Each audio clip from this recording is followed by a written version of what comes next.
right, Becky Bell and Jill is set for Nerd Rage Gaming round 9 of the Swiss coming up. So we're going to go right down to the table. The players are ready, but let me just tell you, we had the top 4 tables took intentional draws this round. Normally, that would mean it's a clean cut. That is, however, nowhere near the case.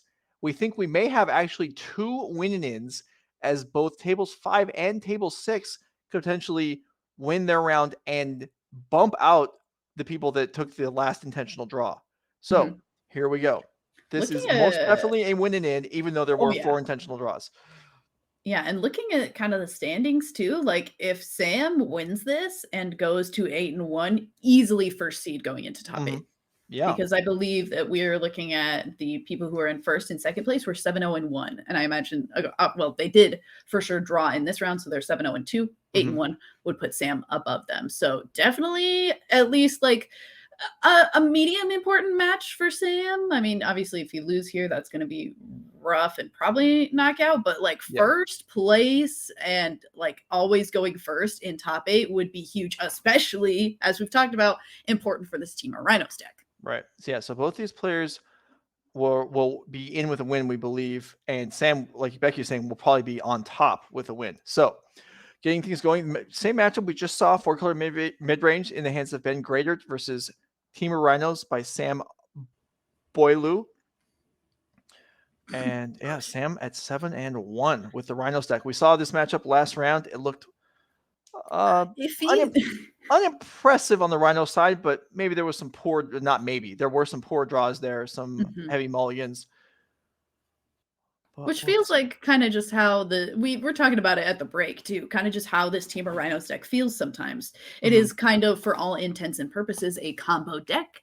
And sometimes when you're playing combo decks, if you have to mulligan and get just like a little bit unlucky with your draws, sometimes your deck doesn't function maybe exactly how you would normally like for it to function. And as a result, did see it kind of take a little bit of an L in the last round. However, Sam, nice start here. Shardless Agent on turn 3 is probably going to be paired up very nicely with some Rhinos here.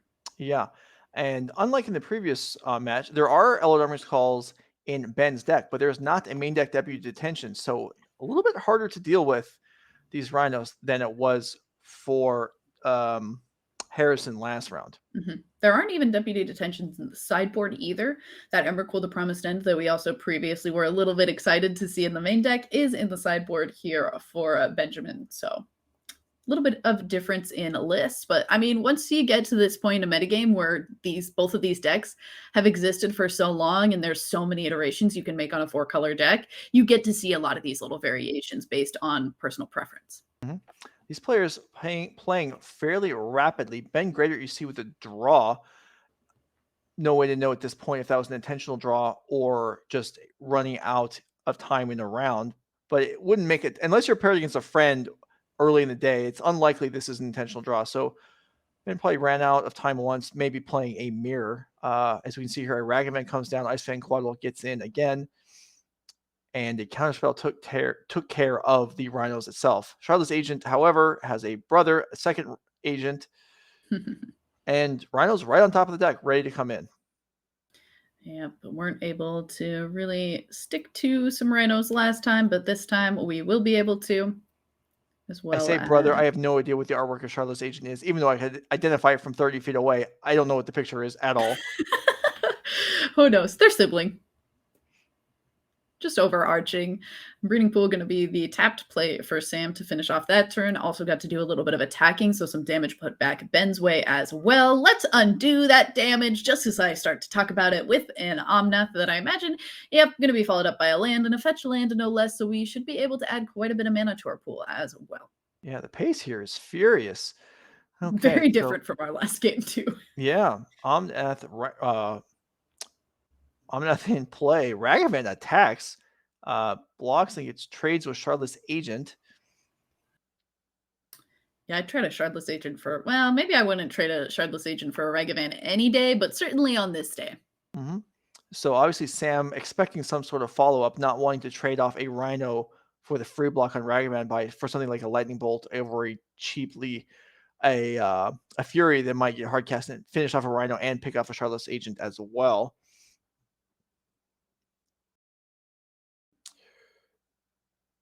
But tap line coming into play here. So the free mana from Omnath will just pick up Yorion, and then Lightning Bolt finishes off the other Charlotte's Agent. Okay. Lots of action on both sides here. Ooh, shocking in a Steam Fence. Mm-hmm. And then attacking with these Attack. Rhinos. Coatl does not have Death Touch, as there's 2 snow lands in play right now. And it looks like just 8 damage comes across. Omnath will stay out of the fight, but it will also stay off the board.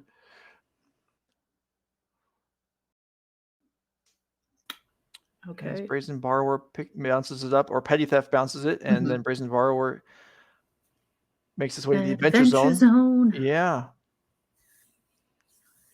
Omnath returns. The sequel. Says you, but not says Sam Boileau. Does it actually make it into play? The bouncing of the Omnath makes a lot more sense when you think that Sam was planning on countering it on the way back down. And here we go. 8 more damage coming across. This is getting a little iffy for Ben. Yeah, it certainly is. And I mean, you stop to finish it all off. You can block 1 damage with that Ice-Fang Coatl. But I mean, able to do that last bit of damage alongside that Bonecrusher Giant other adventure half. As we mentioned, this Temur Rhinos deck definitely trying to cheat on mana values as much as possible, and Brazen Borrower and Bonecrusher Giant really allow for that to just go that much more smoothly, and both of them playing a big role in bringing that to a nice little dub there for Sam. And we are going to take a look at Decklist, so let's go into it. I feel like Sam, more things went right for Sam there than did for Ricky in the entire previous match. Okay, that's true. Ben I also think that we actually had names switched on it, because I feel like I was talking about Sam for 4-color midrange the whole time, and now that we're looking at this list, it's Ben who's playing 4-color midrange. Oh, that means I've been backwards. I don't know. It's a forgivable offense. Anyway, so this list, Ragavan, 4-color deck. We see kind of the stock incarnations, planeswalkers, removal spells. Do we see anything that stands out as an anomaly? Like, well, probably not like we did last round with Deputy Detention and Emrakul. I think that this is a lot more of a stock list that I would be much more used to seeing out of the kind of 4-color decks. I mean, we are seeing there's also a Teferi Hero of Dominaria that doesn't show up in this list, that I think is that little broken JPEG on top of Jace the Mind Sculptor. But other than that, like, this looks to be a pretty normal list as far as 4-color midrange is concerned. I think we were definitely watching the more spicier of the versions of this style and archetype last round. Yeah. So, and then in the sideboard, how much help do we have? Magus of the Moon conceivably could mess up the mana in the Rhinos deck, although there certainly are basics to play around that if the player chooses to do so. Engine Explosives and Supreme Verdict, both ways of sweeping up pairs or quads of Rhinos. Let's go ahead and look at Sam's version of the deck, as he is 7-1, playing for top seed in the top 8, most likely. This is the Archmage Charm version of the deck, as we talked about. Yeah, this also seems like a pretty stock version of the list from my understanding. I think that it's weird, and I was kind of talking about it at the start of the match too. There are a lot fewer variations you can make on something like the Temur Rhinos deck, because so much of it is like combo piece oriented compared to the 4-color mid-range deck that's like, yeah, you could play whatever kind of spicy one of you want. You could play your Deputy of Detentions because we're playing 4 colors and you can fit them in there. And we're playing Eladamri's Call, so you can find them too. All right. So I talked about you could conceivably try and sneak a Magus of the Moon in to screw the other player. That's actually true of both sides. Both sides have Magus of the Moon in the sideboard. Likely both players will play around it. The 4-color deck kind of does that naturally anyway with Abundant Growth. If you really wanted to be really conservative, you would want the Abundant Growth not on a basic, which would just guarantee you an extra land that does whatever you want. But here we go. But likely Magus of the Moon is not going to be coming to play at all for either player. I mean, we saw this start previously, and it was quite potent. especially when it was followed up by a Teferi Time Raveler. But in fact, Force Negation is going to make sure that Wrenn and Six does not stay on the board. If that was followed up by a Teferi Time Raveler on Ben's next turn, that could be very problematic for Sam. Question in the chat, are there no round timers? There are round timers. We don't keep it on the screen. In team events, which we were doing the bulk of the weekend, it's a complicating factor because the players within the match can be on different timers and based on judge calls or things like that. And so if the clock is going to be relevant, we will let you know. We'll make you aware of it before it actually matters. However, the pace these players are playing, I would be shocked if that was actually a factor. They could probably play best of 5 without any trouble in 50 minutes. These two players certainly could. Yeah. And I appreciate that pace of play as we see that Scalding Turn, fetch for an island, allows looks like it's an ice on the abundant growth snow-covered forest. That's a lot of extra words for a forest. And that Wrenn and Six got Force of Negation, and Ben missed the land drop. Oh, that's bad. The ice takes down one of the 2 lands, which is normally it's an effective play when Rhinos is going first to try and get to 3 mana when the opponent only has 1. In this case, it's going to work with Sam going second because of the missed land drop. So Counterspell down. Still defensive measures obviously available for Ben, but we'll see. As here is Shardless Agent. What does Ben have to say about it? Yeah, hopefully it's a mystical dispute, but it doesn't look like that is available in the hand. I do see a Force of Negation. Yep, I'm going to bitch Omnath to it. Miss that land drop pretty far away from casting Omnath, so using it to make sure that Shardless Agent doesn't happen, going to be, or rather that, Crashing Footfalls doesn't happen. Going to be a great kind of substitution there. Okay, Iteration, a nice draw for Ben. 3 shots at the land. And does find one. And I believe another Abundant Growth, which will give him an extra card to find the next land drop. And then, once you get to 3 or 4, then you're really back in business. Yeah, then the wheels are really turning. Yeah, we call it 4 color control, 4 color mid-range. You could call it 4 land mid-range because that's when the real good cards, Omnath in particular, come online. Shocking in Steam Vents, though, and there is a Ragavan in hand, so that may be the choice. How'd you know? I spied it in his hand. Not much foresight in this caster, but if you show me something and it's original artwork, I may actually identify it. Ragavan is the play for Ben, and now going into Sam's 4th turn, there is, I believe, this time gonna ice. Oh, fire. Sorry, excuse me. Get rid of Ragavan. I'd like to do some attacking with this Shardless Agent. Make sure that that monkey also can't do any rebuttals and start to get Ben back in this game by generating treasure. Ooh, and Ben is going to follow up nicely with a Teferi. Unfortunately, Sam came prepared into this match with a Mystical Dispute, and with the same level of quickness that we've been seeing from these players this whole match says absolutely not. Yeah, Sam didn't think twice about that. And really pushing damage here. That fire to take out the Ragavan and just Shardless pushing. Trying to, obviously it's easier to push damage when you have multiple 4/4s, but when it's just a 2/2, you just got to attack and take your turns twice as often to do the same amount of damage per time. Yeah, trying the best here. Ooh, there is another Teferi in hand for Ben, and it looks like Ben is thinking about playing it, decides to just go ahead and commit it. Mystical Dispute number 2 for Sam. Absolutely beautiful and crucial, but you're playing 4 Mystical Disputes in Sam's sideboard for a reason, and it's to make sure that Teferi doesn't come into play, and it allows for Sam to keep the ball rolling here. Yeah, and this is rapidly progressing towards an end game here. Ben Gradert down to 3 life.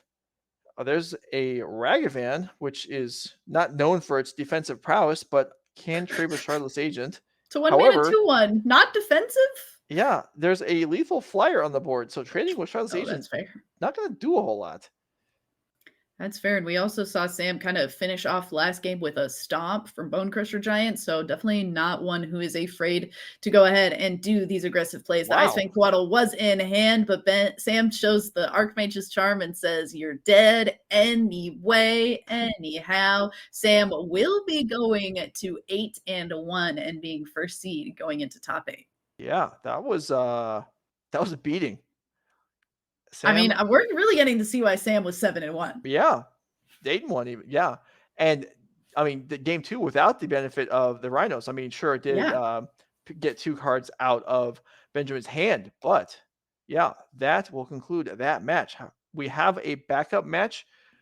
That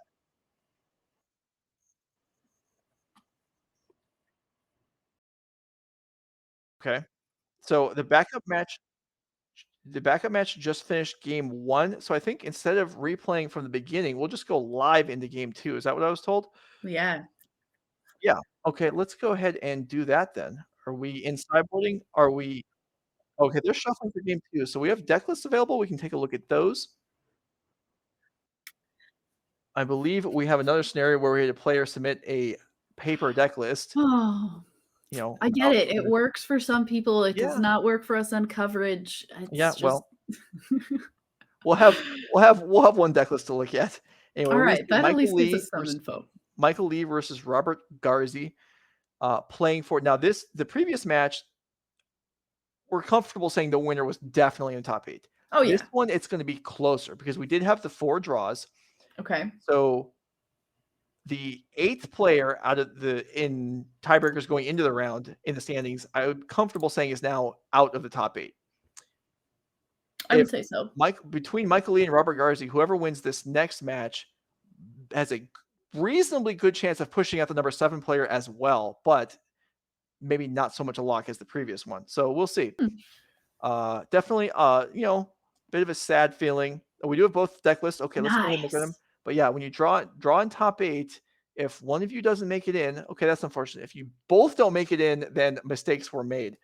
Okay, Michael Lee, Ooh. Golgari Yawgmoth. We saw a little bit earlier today. This is a Yeah, I heard a lot of Young Wolf slander, and I didn't appreciate it. yeah. I Well, think I tried to keep Drake in line, but he does his own thing. it happens. We all have cards in Magic that we do and don't like, but I think that I am just happy that Young Wolf has found its pack and its home, and it's in the Yawgmoth pack.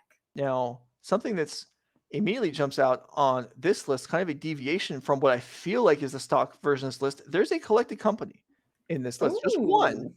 but I feel like the standard number is 0.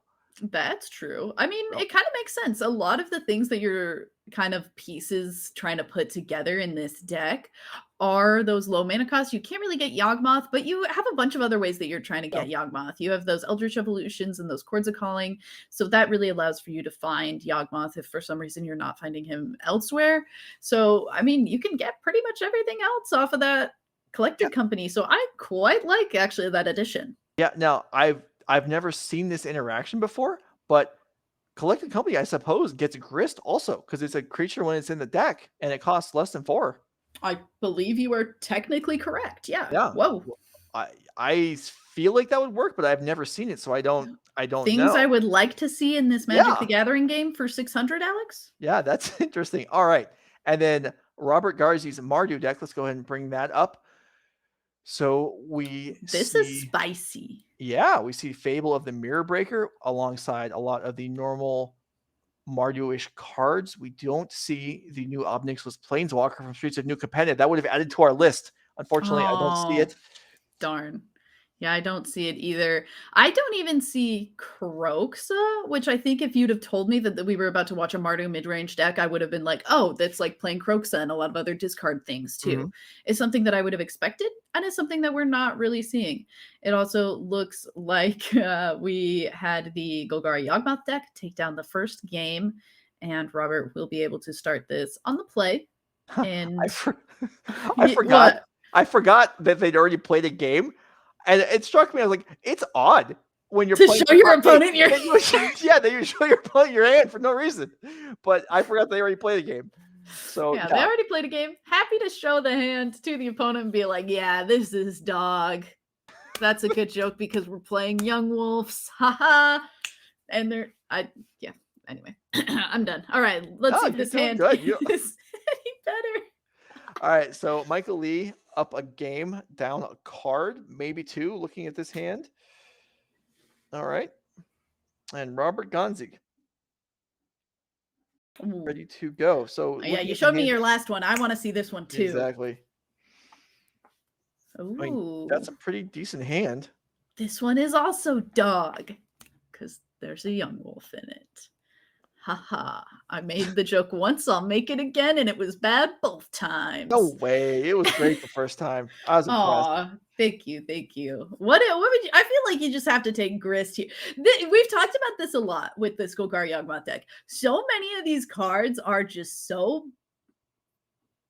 This is not slander to Young Wolf. They're so bad and so mopey that you're like thought seizing, and it's like you're not going to take the Young Wolf. You're not going to take the Strangleroot Geist. It feels weird to take a Wall of Roots. So yeah, you just have to take the Grist because it's the only card that you look at that hand and you're like, oh, I'm kind of scared of that one. Mm-hmm. It's just a puppy. I agree. And Robert agrees also. That was the choice. Young Wolf into play to start the beats. And Robert Ganzi, if you succumb to Young Wolf beats, well, I don't know what to tell you. You probably didn't deserve to make top 8, but we'll see. 3 damage coming across here, and Robert will try and get things rolling from the Mardu side. Now, we saw Ragavans in the deck. Not uncommon for players to board out Ragavans against Golgari Yawgmoth just because it's so unlikely to get through and doesn't even trade for a whole card against things like Young Wolf and Strangleroot Geist. So probably trading up to or boarding into a somewhat slower build, less aggressive. But I am excited that there's actually a companion in this deck that is not Kahira, it's not Yorion, it's Obosh, the Prey Piercer for the Mardu Midrange deck. Okay. Obosh looking to double the damage with your restriction that your spells must be odd mana costs. Is that a Path to Exile? Yeah, okay. So I know a card we haven't seen in a while. Yeah. It is useful against this deck. I mean, you hate to ramp the player who did Mulligan and showed you that they didn't have a 3rd land drop, but getting rid of these creatures with Undying is a useful thing to do. So we see that here from Robert. Takes down Strangleroot Geist. Yeah, we say we haven't seen Path to Exile in a while for that reason that you just explained, and it's not even a main board card in this Mardu deck. It's 2 in the sideboard. Definitely not trying to ramp opponents on the average game, but the times where you got to exile, you really got to exile. And speaking of exiling, Kaya, Orzhov Usurper, actually going to be able to exile a card as well. Kaya is excellent in matchups like this. More exiling effects, eating the graveyard. And yes, that swamp is pretty gnarly. Someone in the chat even commented. And anytime other people question these basics, I'm totally on board with it. Yeah, I feel like I don't think that that's like a different art. I think that that's just a foil peel. I don't even know what a foil peel is. That card just looks like a land that got run over by a car. You can actually like take the layer of ink off of a foil on the top, and if you can actually like kind of peel it off, and then you can cut it up, and then you can lay it back down on the card, which I think is what's done on that swamp there. What? Yeah, it's a type of altering that you can do. Okay. And since it doesn't really impact like the thickness of the card, most of them can be tournament legal, and it's still recognizable as that swamp. So yeah, we are going to see also Michael Lee take a look at that Kaya, be like, you really exile card with converted mana cost 1 or less? That's pretty rude. That's my young pup. And there's a Grist on the other side, which, I mean, plusing for insects is great. However, it does provide more food in the graveyard for the opposing Kaya to chew down. See, I can play this game too. You can use, references for like dogs and such. Perfect. And now insects and bugs. We've got a whole slew of different creatures that we can be referencing in different ways. All right, so there we go.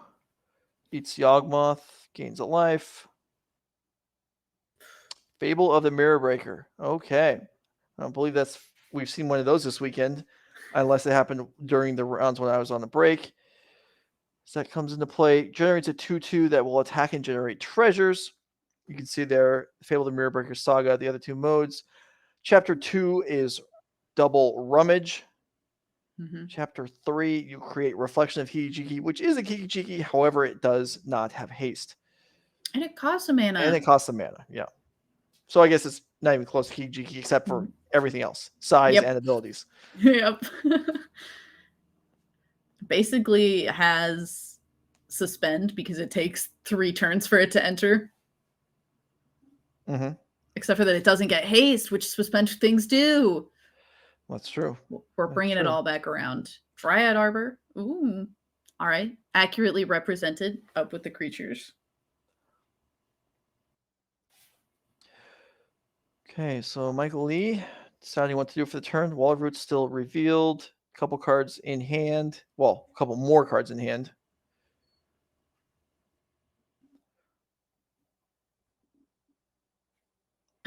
Oh, that's funny. Our production did just let us know that Robert and Michael, these 2 players that we're watching right now, were actually teammates in the team tournament yesterday. I wonder which of them was actually playing Modern yesterday. Well, maybe neither one. Yeah, who knows? This could be the Pioneer and the Legacy player. Yeah. Okay, Yawgmoth into play here for Michael, but not a lot of toys for Yawgmoth to play with right now. But it will hold off the Kiki-Jiki token from making treasures effectively, so that is something. Yeah, at least something. Did get to pitch 2 lands to this rummage effect. Yeah, that's huge right there. Mm-hmm. Yeah, getting 2 new cards, and it looks like one of the cards in hand is a Lingering Souls. That feels like another card that we haven't seen for quite a while. Yeah, I will agree with that. I wonder if that was the ones just drawn, because that would be an effective card to discard as well. Although I guess if Robert was flooded, then he wouldn't need the extra lands anyway.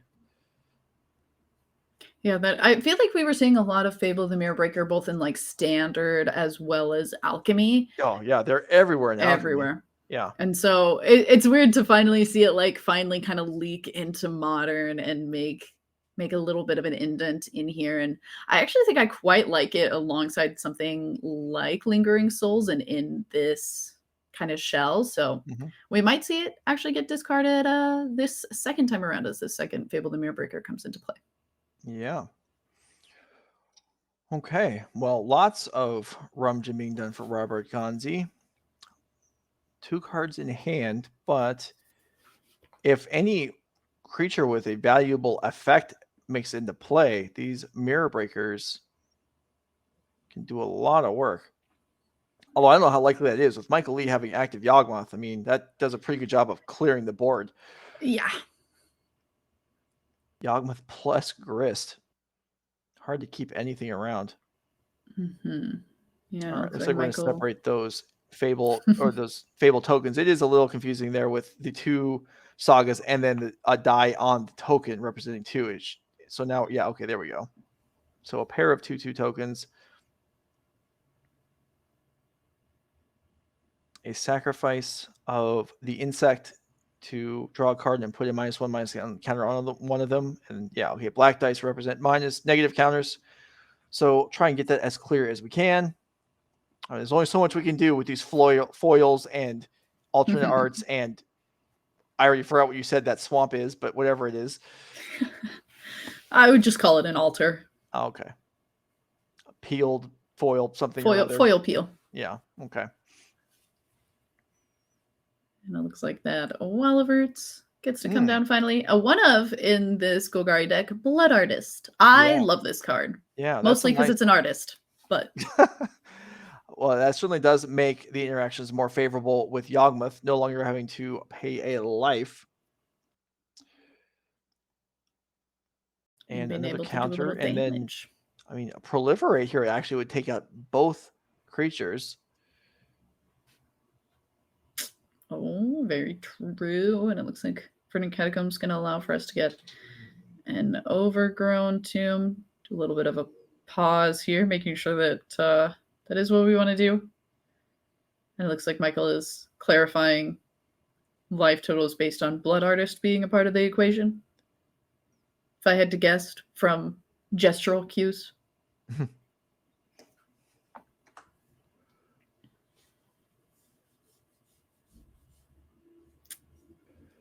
God, Yawgmoth is such a scary deck too, because it feels like you do a lot of these kind of mopey little creatures, and then all of a sudden you just get to the point where, all right, all my mopey creatures assembled me a win. Mm-hmm. Yeah. Look at that. And then getting a free counter on Grist also. I mean, I like that. Mm-hmm. Looks like, just like you mentioned, that Proliferate is going to clear the way. Yawgmoth is going to be able to do a little bit of attacking. And now we'll see what Robert Ganzi can do with this next turn. Yeah.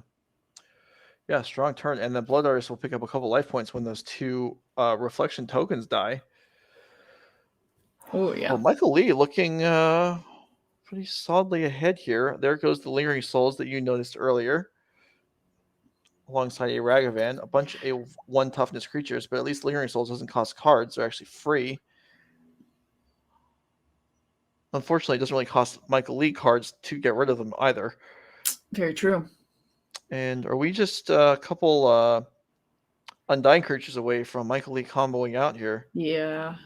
I mean, there's only 1 card in hand for Michael Lee. So I think that if you're Robert, you're thankful that that's the case at least. It doesn't feel like imminent doom is quite on the horizon. But if that last card in hand is something like, I don't know, that one of Collected Company, you're pretty close to being able to find those Undying creatures. Mm-hmm. Okay, Bonecrusher Giant will take out Blood Artist, which is sacrifice to Yawgmoth to put a counter on the reflection of Kiki-Jiki. Yeah, and I mean, just like that, we were talking about, don't have a ton of cards in hand, but if a lot of things are going to get targeted and we're sacrificing to Yawgmoth in response, that's going to start to go away pretty quickly too, and we'll accrue a lot of cards in hand for Michael Lee.